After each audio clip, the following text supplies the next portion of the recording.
आखिर ऐसा क्या हुआ कि रूस से हेलीकॉप्टर का एक हाई प्रोफाइल काफिला यूक्रेन के लिए रवाना हुआ? एक तरफ Mi-17 V5 और उसको एस्कॉर्ट करता combat helicopter Kamov 52। Mi-17 V5 में बैठे हैं रूस के रक्षा मंत्री सर्गेई शोइगु और वो यूक्रेन में रूस के एक अड्डे की तरफ जा रहे हैं। मॉस्को को रिपोर्ट मिली है कि ज़ेलेंस्की की फौज ने 3 हफ्तों में रूस के 130 टैंक तबाह कर दिए हैं। यानी पिछले 3 हफ्तों में हर रोज पुतिन के 6 टैंक मारे गए। यूक्रेन ने रूस के एक बॉम्बर फाइटर सुखोई 34 को भी मार गिराने का दावा किया है। ऐसी नाकामियों की खबर ने रक्षा मंत्री शोइगु को बेचैन कर दिया और वो निकल पड़े डॉनबास के एक अड्डे की तरफ पूरी हिफाजत के साथ। युद्ध में ऐसा पहले भी हो चुका है कि शोइगु को मोर्चों की तरफ खुद जाना पड़ा है। इस बार भी मुश्किल बहुत बड़ी है क्योंकि कई शहरों की तरफ कब्जे के लिए बढ़ रही रूस की फौज को ऐसे झटके लगे जिसे आप रूस की फौज के लिए 440 वोल्ट का करंट कह सकते हैं। ऐसी नाकामी पुतिन कतई बर्दाश्त नहीं कर पाएंगे। ये बात शोइगु बहुत अच्छी तरह से जानते हैं, लेकिन मोर्चे पर पहुंचने पर शोइगु ने ऐसे दिखाया जैसे ऑल इज वेल और रूस को कोई बड़ा नुकसान नहीं हुआ है। ये साबित करने के लिए शोइगु ने कुछ अफसरों और फौजियों को बहादुरी के तमगे भी दिए। Награды заслуженные, заработанные. Воюете вы достойно. Впереди еще много дел. Очень надеюсь на то, что вы и дальше будете верой и правдой служить нашей стране. Удачи вам, успехов. Ну и, конечно, живыми домой. इस वक्त शोइगु पर भी आफत कम नहीं है। वो बहुत ज्यादा प्रेशर में है। शोइगु पुतिन के बहुत वफादार माने जाते हैं, लेकिन वो अकेले नहीं। दूसरा नाम है चेचन कमांडर रमजान कादिरोव का। पुतिन इन दोनों की सलाह के बिना कोई फैसला नहीं लेते, ना ही इन दोनों के बिना वो कोई मिलिट्री ऑपरेशन शुरू करते हैं। लेकिन अब दोनों को खुला हाथ देने के बावजूद पुतिन की फौज को बुरी खबरें मिल रही हैं। हर युद्ध की आगे की क्या रिपोर्ट है, ये आपको तफसील से बताते हैं। ग्राउंड रिपोर्ट यह है कि यूक्रेन का कहना है कि 1 साल के दौरान इससे खतरनाक टैंक युद्ध नहीं देखा गया है। फरवरी के बाद मार्च और खतरनाक होने जा रहा है क्योंकि अब ज़ेलेंस्की को नाटो से 3 तरह के टैंक मिल रहे हैं। पहला है जर्मनी का लेपर्ड टैंक, दूसरा है ब्रिटेन का चैलेंजर टैंक और तीसरा अमेरिका का M1A1 एब्रम्स टैंक मिलने की उम्मीद भी पक्की है। अभी ज़ेलेंस्की को इनमें से कौन से टैंक कितने मिलेंगे ये पूरी तरह साफ नहीं किया गया है, लेकिन ये टैंक यूक्रेन की जमीन पर देखने से पहले अचानक ज़ेलेंस्की की फौज के हौसले नए लेवल पर पहुंच गए हैं। यूक्रेन का दावा है कि वो अब तक रूस के 3400 से ज्यादा टैंक तबाह कर चुका है। पूरे साल के हिसाब से देखा जाए तो औसतन रूस ने रोज 9 टैंक खोए हैं, लेकिन ये अलग अलग मोर्चे की रिपोर्ट है। जबकि वोलेदार में पुतिन ने 3 हफ्तों में 130 टैंक खो दिए हैं। स्वतंत्र जरियों की रिपोर्ट बताती है कि पुतिन ने अब तक 1000 से कुछ ज्यादा ही टैंक इस युद्ध में गंवाए हैं। पुतिन के टैंक के लिए 3 हफ्तों की रिपोर्ट वाकई बहुत डराने वाली है। यूक्रेन की फौज ने ये 130 टैंक वोलेदार में फोड़े हैं। रूस का जो नुकसान हुआ है उसके 10 वीडियो के ट्रेलर पुतिन को परेशान कर सकते हैं। ये है ज़ेलेंस्की और पुतिन की टैंक वॉर का वीडियो नंबर 1। ये वीडियो एक ड्रोन से बनाया गया है। हमले के बाद रूस का टैंक बेकाबू हो जाता है। अचानक टैंक में बड़ा धमाका होता है और भाग रहा ड्राइवर उछलकर दाईं तरफ दूर जाकर गिरता है। देखिए कैसे ड्राइवर उछलकर करीब 50 मीटर दूर जाकर गिरा। अब देखिए वीडियो नंबर 2। इसमें एक टैंक छुपकर हमला करता है। ताज्जुब की बात यह है कि तेजी से बढ़ता हुआ टैंक सामने खड़े दुश्मन को देख नहीं पाया और पॉइंट ब्लैंक रेंज से आराम से उसका शिकार हो गया। अब देखिए वीडियो नंबर 3। रूस का एक टैंक किसी मिसाइल से नहीं बल्कि आरपीजी या कहें कि रॉकेट प्रोपेल्ड ग्रेनेड से उड़ा दिया जाता है। इस वीडियो में यूक्रेन का एक सैनिक रूस के टैंक पर आरपीजी से निशाना साधता है और फिर देखिए कैसा धमाका हुआ। अब देखिए रूस और यूक्रेन की टैंक वॉर का वीडियो नंबर 4। डॉनबास में रूस का टैंक दलदल में फंस गया और फिर उसमें होता है एक बहुत बड़ा धमाका। रूस के टैंक को यूक्रेन के हमले में पहले निष्क्रिय कर दिया गया था। और फिर अंदर लगी आग ने टैंक में रखे गोलों को भी एक्टिव कर दिया और फिर हुआ बड़ा धमाका। वीडियो नंबर 5 में आपको टैंक के जल भुन जाने वाला खौफ नजर आएगा। यूक्रेन की 68वीं ब्रिगेड ने रूस के टैंक को डायरेक्ट मिसाइल हिट में तबाह कर दिया।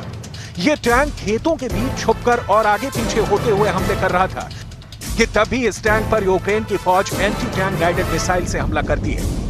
वीडियो नंबर 6 में रूस का T-80 टैंक सड़क किनारे पलट गया। उसका क्रू किसी तरह निकलकर भाग गया और अब यूक्रेन के सैनिक इसका जायजा ले रहे हैं। टैंक अपने सामने हर चीज को रौंदते हुए आगे बढ़ता है, लेकिन यह भी सच है कि जब टैंक बेकाबू होता है तो खुद को संभाल नहीं पाता। यूक्रेन में रशियन टैंक जिनमें T-90 है, T-72 है और T-80 भी है, उन्हीं को दुनिया ने तबाह होते देखा है। इनमें से भी सबसे ज्यादा बुरा हाल पुराने T-72 का हुआ है।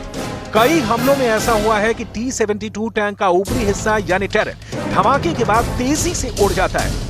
ऐसा इसलिए होता है क्योंकि टैंक के अंदर वो गोले भी रखे होते हैं जिन्हें टैंक से दागने के लिए इस्तेमाल किया जाता है, यानी टैंक का एमुनिशन। जब टैंक में आग लगती है तो उसमें रखे 45 गोले भी एक्टिव हो जाते हैं और फिर बड़ा सा ऐसा ब्लास्ट होता है जिससे ऊपरी हिस्सा बहुत ऊपर उछलकर गिर जाता है। वीडियो नंबर 7 में ज़ैवलिन मिसाइल का हमला देखिए। यहां एक ठिकाने से छुपकर रूस के टैंक पर ज़ैवलिन मिसाइल फायर की जा रही है। निशाना ले लिया गया है, बस मिसाइल फायर करने की देर है और फिर देखिए कैसे टैंक तबाह होता है।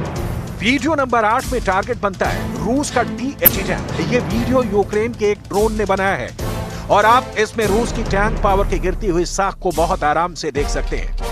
ये तस्वीरें अगर पुतिन देखेंगे तो जरूर बेचैन हो जाएंगे।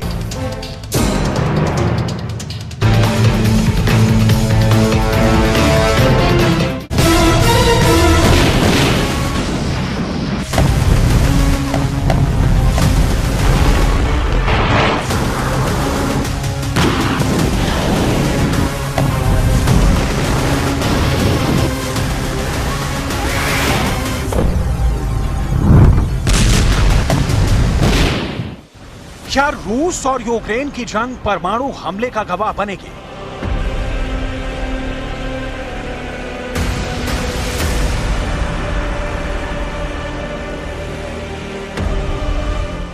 क्या एटम बम फोड़ने से पहले व्लादिमीर पुतिन परमाणु परीक्षण करेंगे?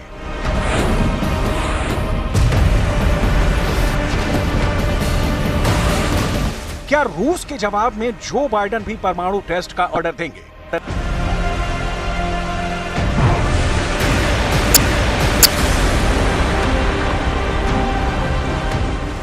इन 3 सवालों के जवाब से भी बड़ी खबर यह है कि रूस और अमेरिका न्यू स्टार्ट संधि सस्पेंड होने के बाद दुनिया के करीब 90% परमाणु बम रखने वाले इन दोनों देशों में एटमी रेस यानी परमाणु होड़ शुरू होने वाली है।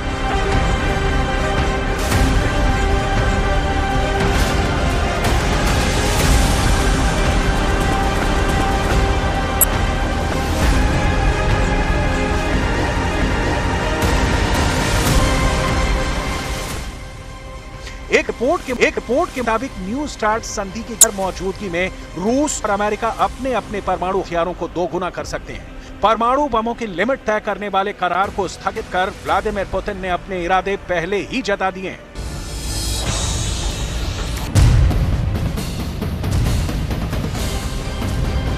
Хочу сердечно поздравить с праздником военнослужащих, добровольцев, мобилизованных граждан, специалистов разных профессий, которые участвуют в специальной военной операции.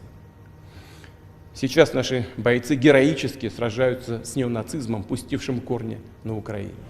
जिस समझौते को पुतिन ने ताक पर रख दिया है उसकी शर्तें क्या थी और कैसे अब उन शर्तों को धता बताते हुए परमाणु रेस शुरू होने वाली है, आपको आगे दिखाएंगे। अभी सबसे बड़ा सवाल तो यह कि क्या रूस में वो होने वाला है जो बीते 33 साल में कभी नहीं हुआ। पुतिन का सिग्नल मिलेगा, बटन दबेगा, जमीन के अंदर धमाका होगा, भूकंप जैसा मंजर होगा, धुएं से आसमान भर जाएगा, आग और धुएं में सना रेडिएशन का गुबार उठेगा और रूस के जखीरे में एक और परमाणु हथियार पड़ जाएगा।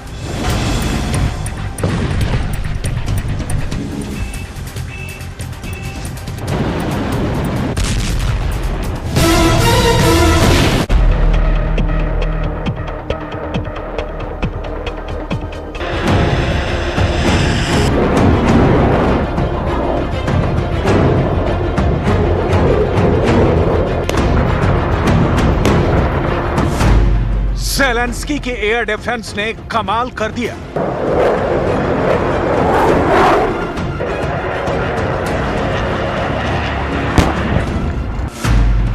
ज़ेलेंस्की कर रहे पुतिन के परिंदों का शिकार।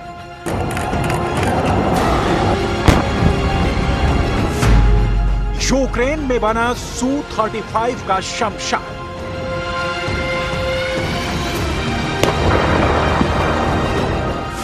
पुतिन का फुल बैक फेल हो गया।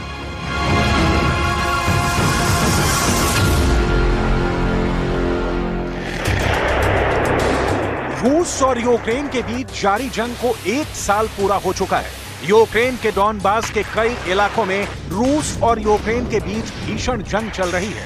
दोनों एक दूसरे के सैन्य ठिकानों को निशाना बनाकर उन पर लगातार हमले कर रहे हैं।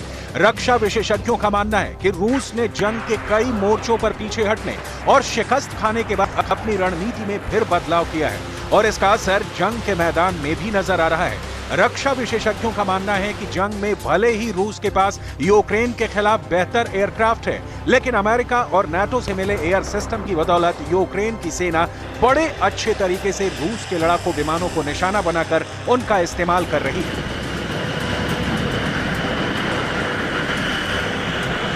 आइए उसकी एक मिसाल और ताजा तस्वीरों को आपको दिखाते हैं। आसमान से जमीन की तरफ गिरता एक आग का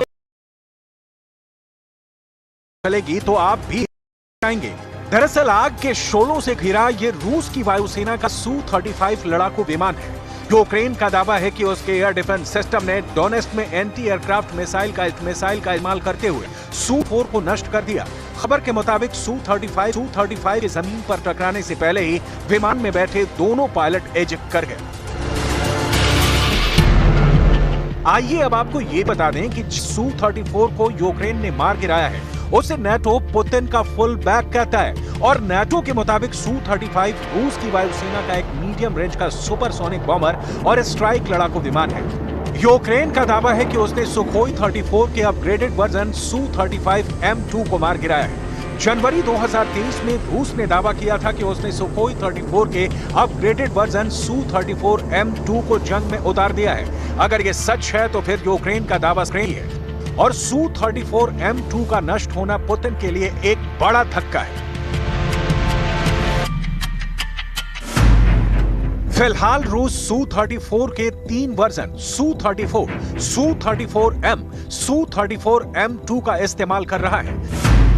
यूक्रेन का दावा है कि वो जंग की शुरुआत से अब तक रूस की वायुसेना के 20 Su-34 लड़ाकू विमान नष्ट कर चुका है। इतना ही नहीं, रूस का दावा है कि उसका advance fighter jet Su-34 M2, KH-101 और KH-102 क्रूज मिसाइलें, ये मिसाइलें 3500 से लेकर 5500 किलोमीटर तक मार कर सकती हैं। इसके अलावा Su-34 M2 और R-27ER और R-77 मिसाइलों से लैस है। अब रूस की वायुसेना के सबसे एडवांस फाइटर जेट Su-34 की तस्वीरें तो देख ली। आइए अब आपको Su-34 की खासियतें जिनकी वजह से इसे जंग के मैदान में फुल बैक क्यों कहा जाता है। Su-34 एक सुपरसोनिक अटैक एयरक्राफ्ट है। Su-34 ट्विन फाइटर जेट है। Su-34 की लंबाई 76 feet 7 inch, wing span 48 feet 3 inch और ऊंचाई 20 फीट होती है। Su-34 कुल 45,100 किलो वजन के साथ उड़ान भरने में सक्षम है।